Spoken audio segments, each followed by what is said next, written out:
Baik Bapak Ibu yang dirahmati Allah Subhanahu wa taala, malam ini tanggal berapa Zulhijjah?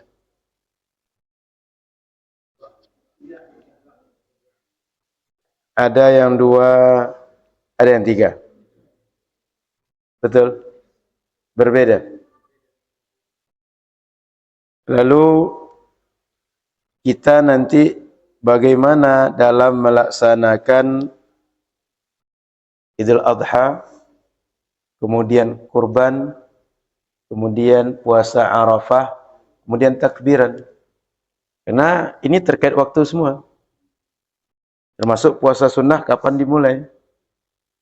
Kalau orang kurban, dia potong kuku, potong bulu di badan, sejak kapan tidak diperkenankan. Maka poin pertama Bapak Ibu yang dirahmati Allah Subhanahu wa taala, kita disuruh menjalankan syariat yang terikat dengan waktu. Ada yang mengamati bulan, dalam bahasa Nabi adalah mengamati kemunculan bulan. Sehingga ada hadis Nabi, sumu li ru'yatihi wa aftiru li ru'yatihi. Kalau Ramadan, kalian mulailah puasa ketika kalian nampak bulan. Dan kalian berbukalah sehingga kalian Idul Fitri kalau nampak bulan. Begitu juga setiap bulan Hijriah, penentuan awal bulan itu melihat anak bulan muncul. Bahasa fikihnya, bahasa orang Arabnya hilal. Bahasa kitanya anak bulan. Lalu mayoritas ulama ketika mengamati bulan ini dengan metode ru'yah namanya, mengamati munculnya bulan. Bukan dengan meyakini bulan ada atau tidak, tapi mengamati nampak atau tidak.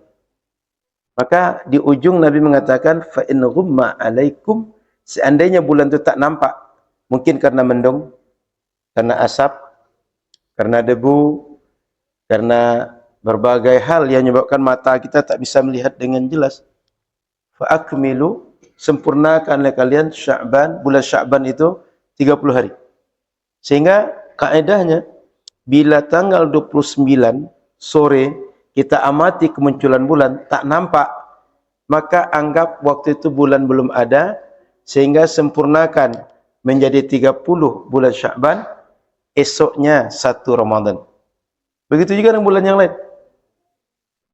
Bila kita mengamati tanggal 29 untuk menetapkan Zulhijjah misalnya, kita amati di akhir bulan Zulqa'dah, tak nampak bahawa ada bulan, maka pastikan esoknya penyempurna 30, lusa adalah 1 Zulhijjah.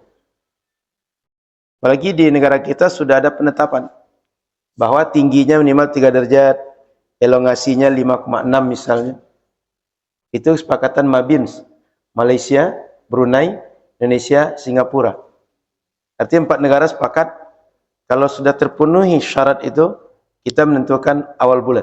Kalau belum terpenuhi, belum awal bulan. Kenapa syarat itu ada atau ketentuan itu ada?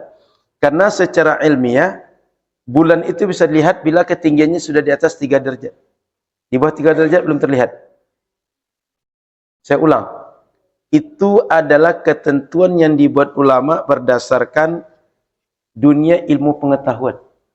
Artinya secara astronomi tidak akan nampak bulan itu kalau dia tingginya tidak sampai 3 derajat di atas ufuk. Tapi 3 derajat di atas ufuk ke atas secara keilmuan bisa dilihat. Nabi nyuruh kita kalau sudah nampak hilal, maka tentukanlah awal bulan. Sehingga yang menjadi poinnya adalah bagaimana bulan itu nampak. Maka tinggi derajatnya tadi secara keilmuan yang menentukan bulan nampak atau tidak. Itu sebabnya pemerintah kita menyatakan ru'yatul hilal sebagai tanda atau sebagai cara untuk menetapkan awal bulan, dan dia berbeda dengan metode hisab yang dianut oleh sebagian kelompok. Jadi itu poinnya. Lalu kalau di Saudi ru'yah, di kita ru'yah, apakah harus sama? Tidak mesti sama. Maka namanya ikhtilaful matla'. Kalau di kita nampak, maka kita menetapkan. Kalau tak nampak, tak tetapkan. Jika di Saudi nampak, Saudi menetapkan. Dan tidak berpengaruh dengan kita dan tak harus sama dengan kita. Sebaliknya juga begitu. Karena sudah wajar hukum alam terjadi. Kalau negara, semua negara ini bisa berbeda-beda matlaknya. Kenapa? Karena memang matahari itu berputar. Kemunculan bulan itu ketika diamati, bisa saja berbeda antar satu daerah dengan daerah lain, apalagi jaraknya berjauhan. Kalau kita jujur, Saudi dengan Indonesia jaraknya secara waktu 4 jam. 4 jam ni kalau kita tengok posisi derajatnya, ini lebih kurang 1 jam itu 15 derajat. 60 derajat posisinya berbeda. Kita tengok di garis lintangnya. Maka Bapak Ibu yang rahmati Allah Subhanahu wa taala, kalau terjadi perbedaan kita dengan Saudi, apakah bisa? Bisa. Apakah diterima? Diterima. Sudah hukum alamnya begitu. Lalu yang kita ikut mana? Saudi atau kita? Kita. Penetapan di tempat kita. Sama dengan waktu salat. Penetapan salat di waktu kita yang kita patok untuk salat kita. Makanya kalau azan, saat kita puasa hati-hati. Jangan sembarang dengar azan lalu berbuka. Maghrib misalnya. Yang didengar azan Pontianak atau azan Jakarta. Bolehkah kita berbuka dengan azan orang Jakarta? Tidak boleh. Kenapa? Belum maghrib di kita. Meskipun jamnya sama.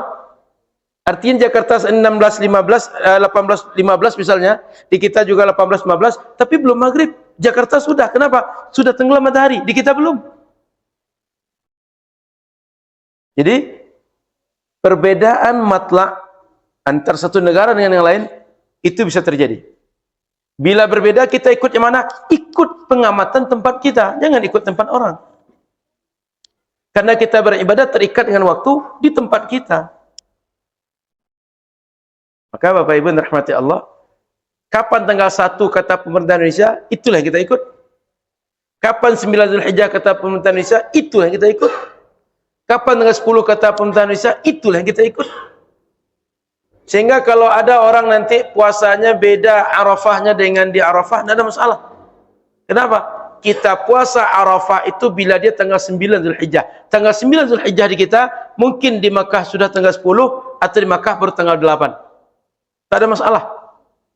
Sehingga kita tidak berpuasa di waktu yang diharamkan, atau berpuasa belum masuk waktu Arafah. Karena kita berpuasa 9 Zulhijjah berdasarkan pengamatan di tempat kita. Ngikut dengan pengamatan bulan di tempat kita masing-masing. Maka bagus juga kita baca fatwa Syekh Utsaimin misalnya. Wassawabu annahu yakhtalifu bi ikhtilafil matali'. Famathalan idza kana al-hilalu qad ru'iya bi Makkah wa kana hadzal yawm huwa al-yawm at-tasi'. ورؤيا في بلد آخر قبل مكة بيوم وكان يوم عرفة عندهم اليوم العاشر فإنه لا يجوز لهم أن يصوموا هذا اليوم لأنه يوم عيد وكذلك لو قدر أنه تأخرت الرؤية عن مكة وكان اليوم التاسع في مكة والثامن عندهم فإنهم يصومون يوم التاسع عندهم الموافق اليوم العاشر في مكة وهذا القول الراجح لأن النبي صلى الله عليه وسلم يقول إذا رأيتموه فصوموا وإذا رأيتموه فأفطروا وهؤلاء الذين لم يرى في جهتهم لم يكونوا يرونه وكما أن الناس بالإجماع يعتبرون طلوع الفجر وغروب الشمس في كل منطقة بحسبها فكذلك التوقيت الشهري يكون كالتوقيت اليومي. Jadi kesimpulan dari fatwa Syekh Ibnu Utsaimin berujuk kepada hadis Nabi, kalau kalian nampak bahawa sudah ada hilal, maka tentukan dia bulan baru. Kalau belum nampak, tidak. Maka kata beliau, orang-orang yang tidak nampak di daerah mereka ada hilal, mereka semuanya tidak berpuasa, tidak beribadah mengikut Makkah. Sebagaimana mereka ketika terbit fajar, tenggelam matahari, saat mereka puasa, saat mereka melihat waktu salat, itu dengan keadaan terbit, keadaan tenggelam di tempat mereka.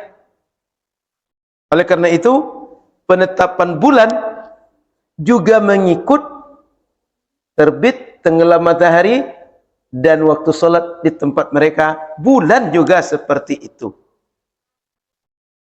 Ngerti ya Pak Ibu? Jadi kalau kita mengamati waktu solat berdasarkan waktu di tempat kita, pengamatan bulan juga ngikut. Lihat bulan di tempat kita. Jadi Bapak Ibu tidak perlu risau nanti saya kalau puasa di Saudi sudah raya misalnya. Atau saya puasa Arafah di Saudi masih tanggal 8. Nggak usah risau. Bapak Ibu ikut saja penetapan di negara kita.